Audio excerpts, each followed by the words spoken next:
Hi, it's Todd from Todd's Workshop and I am at Kentwell Hall, and this is where it all began for me. So one of the common questions I get is, how did I get into making all this stuff, all this reproduction and weaponry and so on, everything that I do really, and it happened because of this place. So Kentwell Hall, built in 1520, and in 1977 the owner at the time, still the owner now, started doing historical recreations. And in 95 I saw an advert in the paper and I thought, that looks really interesting. Didn't know anything about it, didn't know anybody here, just came along. I had the most extraordinary week and my life has never been the same since then. So before we carry on though, I've got to tell you a little bit about this place and how much it means to me. Because the house itself was built in 1520 by a chap called Thomas Clopton. He was a wool merchant, new money. So glorious as that house is, it is not the biggest and most glorious house in this village. Somebody beat them to it, actual proper posh people, not new money. But there was a manor here before, and so this building here nearest, just across the moat, we now use it as a bakehouse and a brewery and a dairy. But that was the 14th century, the old manor house. And then when the money came along, they built the new splendid one here. But of course the old one is absolutely magnificent as well. But why this place is so important to me is I arrived here not knowing anything about reenactment, not knowing anything about this weird world, made my own clothes, made my own kit, no knives at the time. And I just turned up here and we have free reign, or more or less free reign as reenactors when we're here. And it makes me feel just a tiny little bit in my mind like I kind of own it. It's part of me. I've been doing this for 30 years in this place and it has such a place in my heart when I walk around. Dawn, dusk, when the mist is coming down. It's amazing. It is just so important to me and where I've ended up.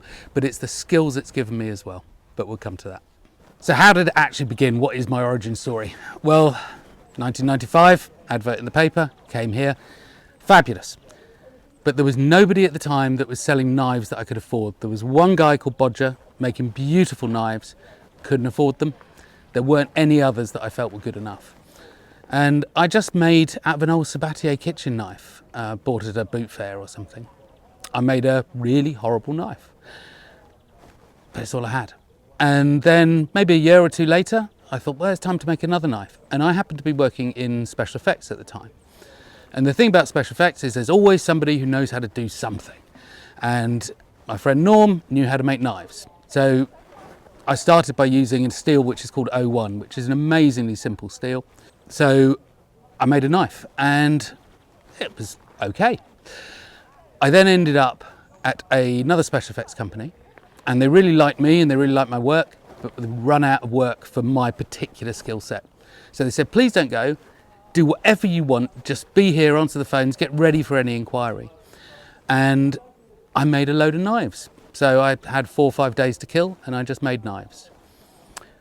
Went to a reenactment here, sold them all and thought, oh, there's a business here. And that was largely driven by my wife actually. And we decided to make knives. So I got a whole series of water jet cut profiles done out of O1 steel, found a market, and just very quickly, I think I had 6 weeks to make a whole market stall, and I just churned them out till like 3 in the morning every night, doing the leather work, doing the knife work, and in fact actually it's the leather work that drove me a lot, because the knives that you could buy were all right, but actually it was the leather work that really suffered, and so I really put a lot of effort into that. And that's how it all began, in a massive hurry. And I turned up at the market and it was a great success. So I made loads of knives for this market and it went really well.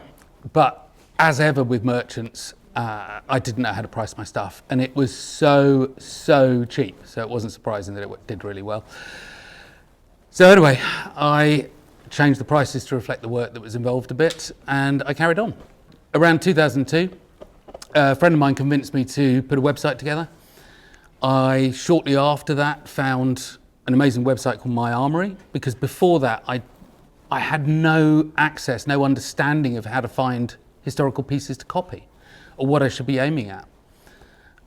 I just wasn't looking in museums, I wasn't looking in books. I was just kind of seeing what was around me and making something that I thought might be medievally. And then My Armory came along into my life. Fantastic website, educated me in so many ways. But what it also did was it gave me access to the American market. And the American market, of course, for knives is huge.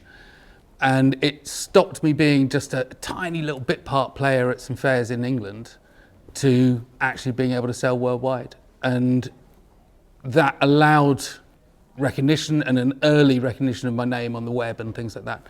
So it's just been very useful to me to get involved in the internet so early on. And the quality and the understanding of the subject matter that My Armory gave me, again, was absolutely priceless. And I've just carried on from there.